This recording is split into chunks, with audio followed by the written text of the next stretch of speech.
Hi, my name is Bill Raymond.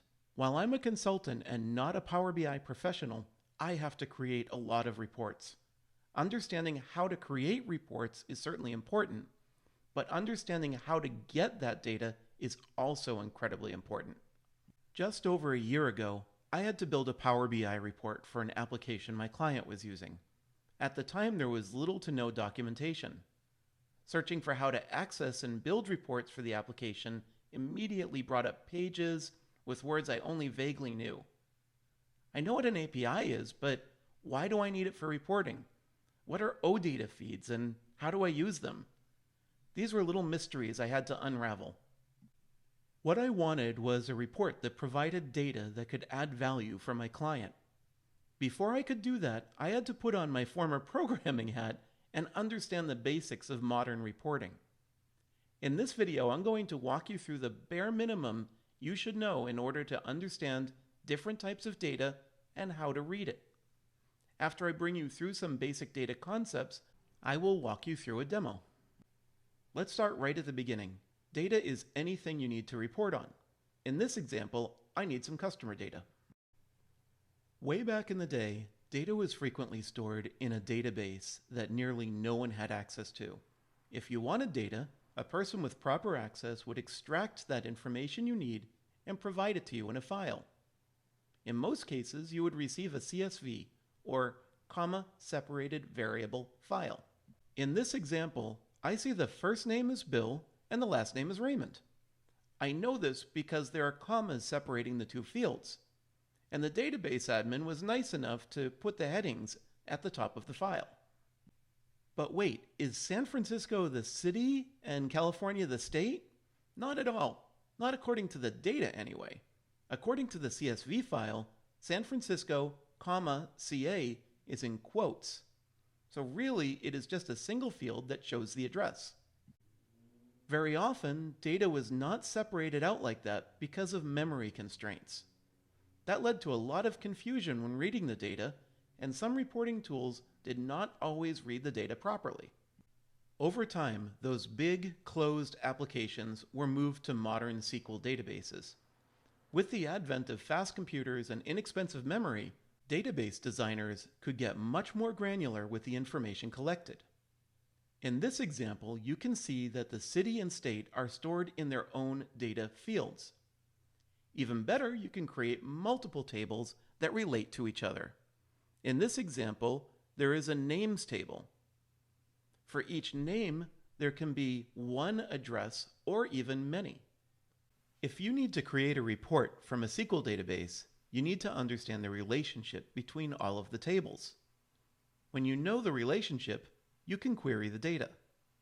To query the data, you would use a SQL language, which stands for Structured Query Language. The good news is most products like Power BI provide you with the visual tools to build those queries. But to be honest, you will probably need to know a decent amount about SQL in order to get things done, as it can get very complicated. To address the complexities of writing SQL, software companies and IT organizations create data warehouses. These data warehouses occasionally extract data from the SQL databases and put them into a more report-friendly system.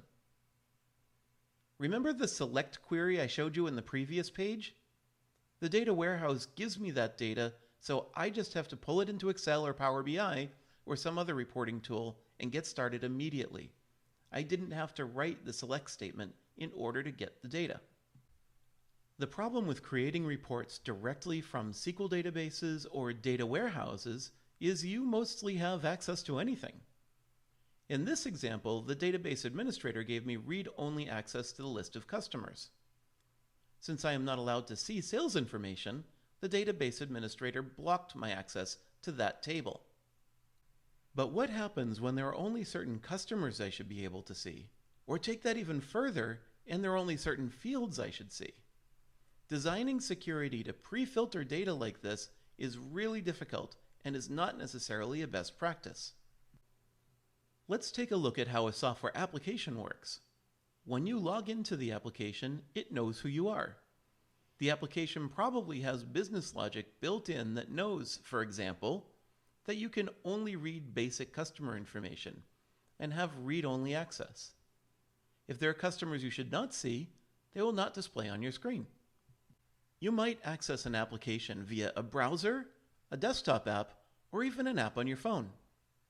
No matter how you do it, most applications use what we call APIs, or Application Programming Interfaces. Many software vendors make these APIs available via their public documentation. In this example, you learn there's a Get Customers API. It is possible you can use that API to extract the data you need and create Power BI reports. When you want to get data from an application, you will typically look for the reporting documentation. As is the case with many modern applications, they often refer you to their REST, oData, or reporting APIs. In this example, the application provides a URL that points to the analytics service for reporting. At the end of the URL is an endpoint that tells the application to provide a list of customers. Anytime you want to get information from the application, you are potentially putting strain on the database. That might have the effect of slowing down the application for other users. If you only want a subset of information, most API endpoints allow you to pre-filter the data. In this example, you are using the Get Customers endpoint and then adding a filter to only retrieve records with the name Mary. If you think back to the earlier slide covering comma-separated variables, it was difficult to determine what fields you were looking at. Over the years, standards began forming, and XML, or Extensible Markup Language, came along to formalize how to represent structured data. As you can see, XML defines the name of the field in opening and closing brackets. The data is then stored in between those brackets. While a little busy, you can pretty quickly read the XML on the left and find the customer's first and last name. XML is still heavily used today, but there is an emerging data interchange format called JSON. JSON seeks to make it easier to read the data and takes less time to load. The JSON data on the right side of the screen is easier to read because it removes all those opening and closing brackets. If you are planning a career as a report writer or developer, it would be beneficial for you to learn XML and JSON. Now I know I just took you on a whirlwind tour of the most common ways to access data. Here's the good news though. Power BI provides a rich user interface that allows you to access this information in a visual way. You're not going to have to be an expert in everything I just shared with you, but to know it will be very valuable for your career. If you do not have Power BI installed, I'm going to show you the best way to do it. Now, you can go to a website called Power BI.com, but I don't recommend you do that. Instead, what I recommend you do is go to the Start button on your PC and type Store. And this will bring you to the Microsoft Store, so select that. And then up in the search bar, search for Power BI.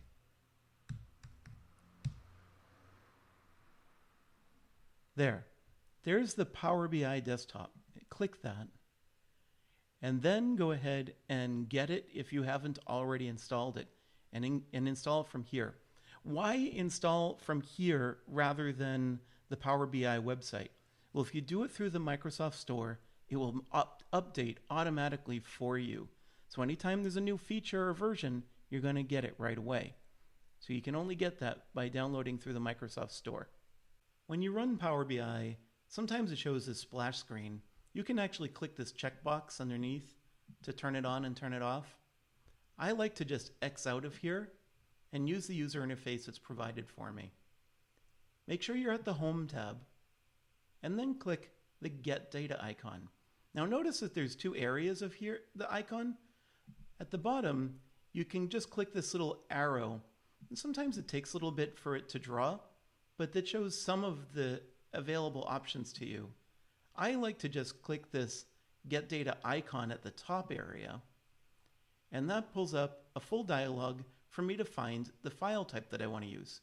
In this case, I want text or CSV, so I'm just typing that here, and you can see that the option is made available to me on the right side.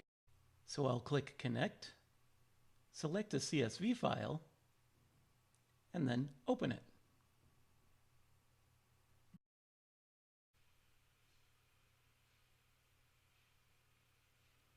Now you're going to notice that it just says column 1, column 2, column 3.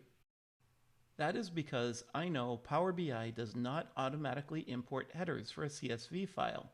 So I simply left them out, and Power BI created those column 1, column 2, and column 3 headings for us. So here we go, we've got our data, and we'll click the Load button.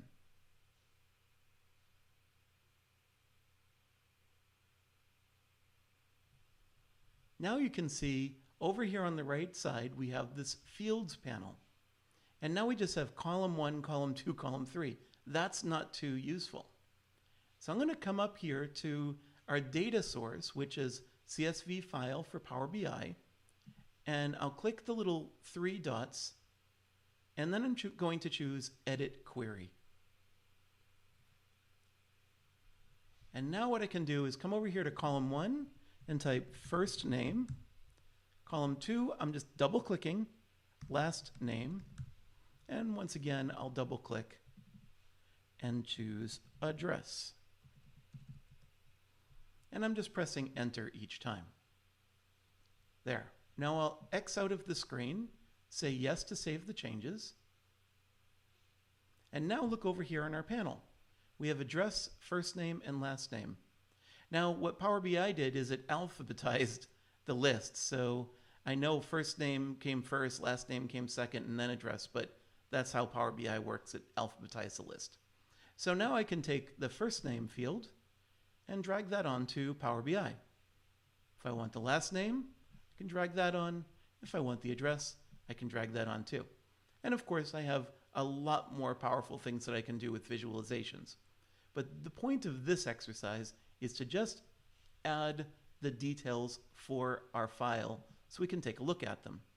Now I'm going to go ahead and just delete this for the time being, and we'll move on to connecting to a SQL database. Now let's take a look at what it looks like to work with SQL. This is a SQL server, and there's all types of SQL databases. Microsoft makes a popular SQL server, Oracle makes a popular Oracle database, and there's so many other types out there. But this tool here allows me to connect to a SQL Server database.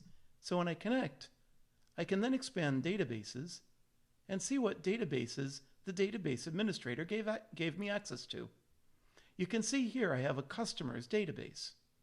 And if I drill into tables, I have a names table and an addresses table. I'm just going to right-click on the names and do a quick select statement. This is a SQL select statement, and then this is the data that it returns. So you can see here, now instead of a CSV file, I actually have the list of people stored in a database that other applications can access, but also I can access through reports. By the way, there is an addresses table, and if I look at that, you can see there's just a list of addresses. Now let's connect Power BI to our SQL database. I'll click Get Data. Now, you're going to have to talk to your database administrator to find out what kind of database it is that you're connecting to. As you can see, Microsoft Power BI supports almost all of them. Here's Oracle, IBM DB2, MySQL, PostgreSQL, and so many others. I'm just going to go ahead and type the word SQL here and choose the SQL Server database and click Connect. Your database administrator is also going to have to give you at least a server name. I'll go ahead and enter that information and click OK. Now at this point, you might be prompted to enter your username and password. If that happens, you'll have to make sure that you have the proper credentials from the database administrator. Now I'm going to expand the customers database, and here I have a list of addresses. You can see that a little preview shows up here on the right. And you can also see that there's a list of names. I'll go ahead and load those. Now over here in the fields area, we still have our CSV file that we imported, but we have two new tables. One is called addresses, and the other one's called names. Those are coming from our SQL Server database. First, I'm going to add the first name and last name. And there you can see Bill, Jennifer, Mary, Phil. We have 4 entries. I'll move this down here towards the bottom. Now I also want to add another table, and I'm going to add city and state. And I'll bring this down here so it's close with first name and last name. Notice that there's 4 names, but there's 5 addresses. What's going on with that? Well, if you'll recall, I mentioned that with SQL you can create relationships between tables. So there can be one name with multiple addresses. So I want to just show you what that looks like from a data perspective first. So I'm going to come here to the first and last name table, and I'm going to add the ID field. Now by default, what happens is Power BI tries to count them and summarize them. I'm just going to come over here to this area and choose Don't Summarize. We can talk about that in more detail in another video. Now I'm going to come over to the city and state, the addresses table, and I'm going to add the foreign key item. And again, I'll tell it Don't Summarize. So what you can see now is Bill Raymond has one address, and I can just eyeball this, and it's in San Francisco, California. Jennifer, her ID is 4, and she has one location in London. Mary, on the other hand, her ID is 3, and notice that it's mentioned twice, New York and Boston. So if I want to create a new table to combine those, watch what happens. I'll click on this little table thing here. I'll do first name, last name, and then choose city. And once I do that, Power BI is telling me there's a problem here. And if I mouse over it, this little fix this button, it says that there is a relationship detection. What it's saying is, if you want to show this data put together, you have to give me more information. So I'm going to go ahead and click Fix This and create a new relationship. I'll click New and choose Addresses. And I'm going to choose that foreign key. And then I'm going to choose Names. And I'll choose the ID. And now I'm going to say that there's many to one. So many addresses to one name. And I'll just do a cross-filter direction of both. But this is the important thing that we're doing right now, is we're saying that there's a many to one relationship between addresses and names, and we're selecting the ID fields that link those together. I'll click OK and click Close. Now what you can see is I have a table that shows Bill, Jennifer, and then says Mary twice, one with her Boston location and one with her New York location. I can also add the state at this point too. Okay, so if we ever need to work with data where we're combining these two tables, we are going to have to model that information here inside of Power BI. Okay, so we've connected directly to a SQL Server database. We connected the names table and the addresses table to create our own kind of virtual table that only exists inside of Power BI that automatically merges all this data together so we can report on it. But wouldn't it be nice if that kind of a database already existed? Well, some companies will create what's called an OLAP database or an analysis services database or a flattened reporting database. There's all sorts of kinds out there that'll automatically do this for you. And what does that mean, automatically do this for you? Well, I'm going to get some data here. And normally what I do is connect to an analysis services database that has that. But because I don't have that full version, I'm just going to go ahead and choose SQL and show you an example as to what this might look like. I'll just go ahead and connect. And this time I'm going to connect to an online analytical processing database, OLAP database. And here, notice I'm just going to choose all customers. Look at this, they're already there for me. And so I'll go ahead and apply that. Now I have all customers over here. And I can go ahead and add the first name, last name, city, state. And look at that. I have the same exact result as I got when I had to combine all those tables and create the whole relationship diagram before I could actually get the data. So if you have the option of using an analytical processing database, an OLAP database, something a tabular database, you'll hear lots of terms like that, reporting database, then you'll definitely want to see if you have that available to you. Now we're going to get into the conversation about oData, REST, XML, and how we get that information that might be a little unfamiliar to us into Power BI, where it will be very familiar and easy to work with. Now there's two ways to go about doing this. One is usually to find what's called an oData feed, and the other is Power BI might just support that out of the box, that software application. So bear with me. I'm going to show you maybe the complicated way of doing things first, and maybe the easier way of doing things second. Okay, so first of all, we want to find an oData feed. Before, if you recall, we had to use a SQL management tool in order to connect to SQL and write SQL statements. But remember, new web applications that use oData or JSON or XML, they're going to be kind of browser-based. So I'm going to find a data source that we can use. I'm just going to type free oData sources.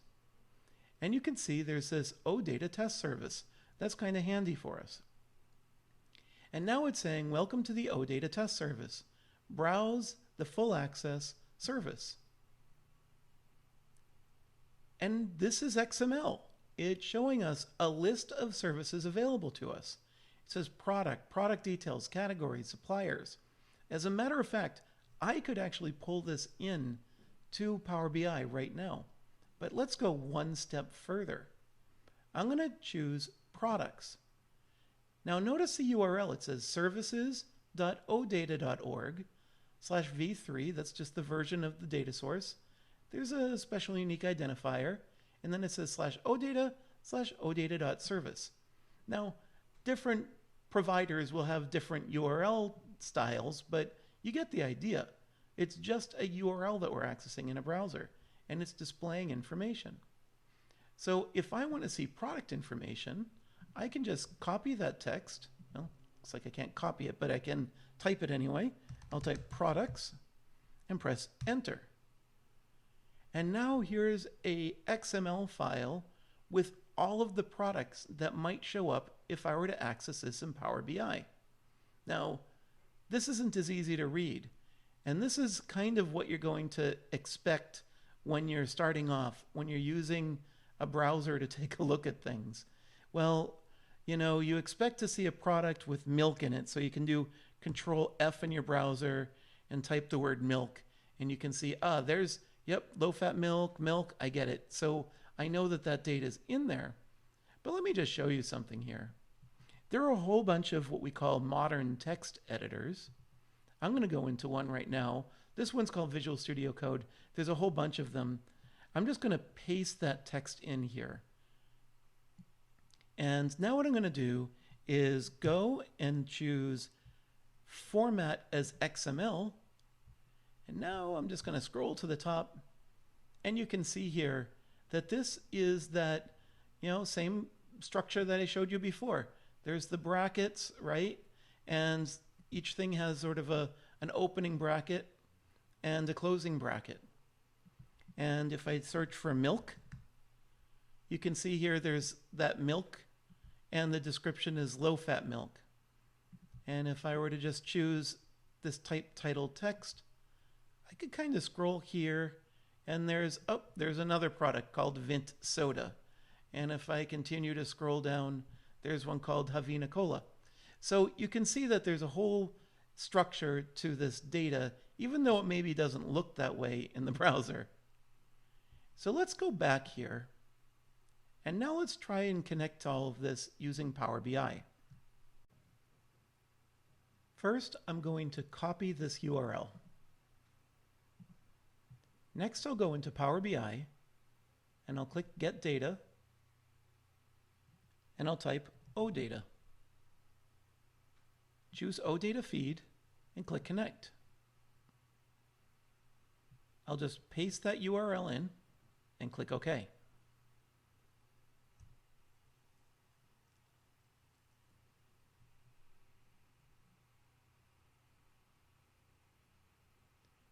Now remember that list of collections that we saw earlier. Here's that products that we're looking at. I'll go ahead and click that. And there's that milk, Vince Soda, Havana Cola that we just looked at. I'll click Load.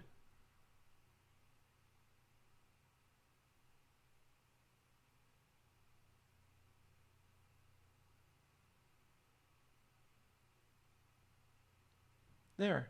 Now I can add the name, the description, the price, the rating, and you can see that Power BI pulled all of that in, so I can start working with it right away.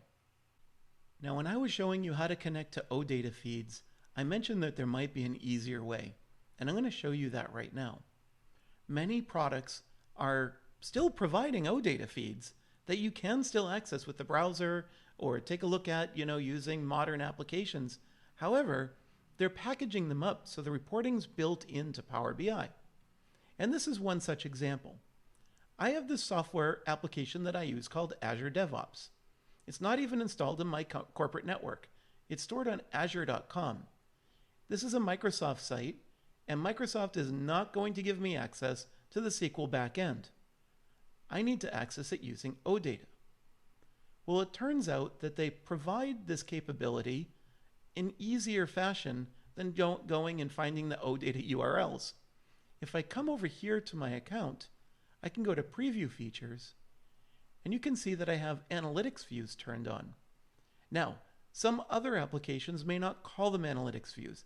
They might call them oData, they might call it Reporting, they might call it Power BI, they might call it many different things. You are going to have to make sure that the application supports Power BI, or at least supports oData. And one of the important things to note is some applications, some software companies are not providing you the data without charging you for it. So they'll say, oh, you want to use Power BI? Here's an extra fee that you need to pay. So look into all of that before you just jump right into it. All right, I happen to know that this project is for my new product launch. We're creating a press kit, coordinating content for a webinar, and we're creating a landing page. Now, for some reason, I want to get this into Power BI. Maybe I want to create some key performance indicators to see how we're progressing. Maybe I want to take this content, coordinate content for the webinar and link that to a marketing database to actually track how many people sign up for that webinar. Really, there's so many options for why I might want to bring data into Power BI. When you connect Power BI to an application rather than an oData feed, Power BI is going to need some more information. In my case, I know that Power BI is going to need my organization name, that's the Bill Raymond up here, and it's also going to need the project name, and that's that new product launch right here. So I'll make note of this information just before I go into Power BI. Now we're in Power BI. I'm going to click Get Data, and before I get the data that I need, I'm just going to point out, if you take a look over here at online services, there's a whole bunch of different products that you can get out of the box. These are all providing oData feeds, but they're just doing it in a way that you don't need to know much about oData. So for example, you can get SharePoint lists, Dynamics data, Salesforce, Facebook, GitHub, MailChimp, Marketo, and so much more. There's constantly new applications being added here. In my case, I want Azure DevOps. And because I'm using the cloud version, I'm choosing this. There's an Azure DevOps server that gets installed on a computer at a corporate network, but I'm using the one that's hosted by Microsoft. So I'll click Connect. And then I'll type in my organization. And as you recall, I already made note that that's Bill Raymond and that the new product launch is the team project that I need to use. So I'll type that information in and click OK. Now, if this is your first time doing it, you're going to need to sign in.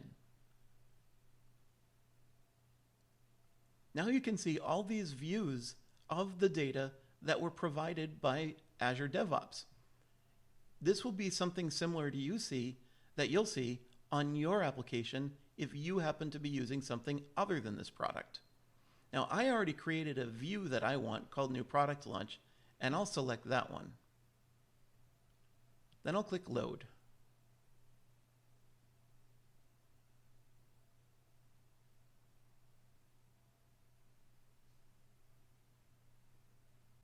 Now I can come over here to the right-hand side and I see there's that new product launch information I wanted. I can add the title. I can add the assigned to field. And I can add the state, which in this case, state means whether it's done, being worked on, and what have you. Thanks a lot for watching this video. It takes a lot to produce, so I'd appreciate it if you like, comment, and sign up for notifications.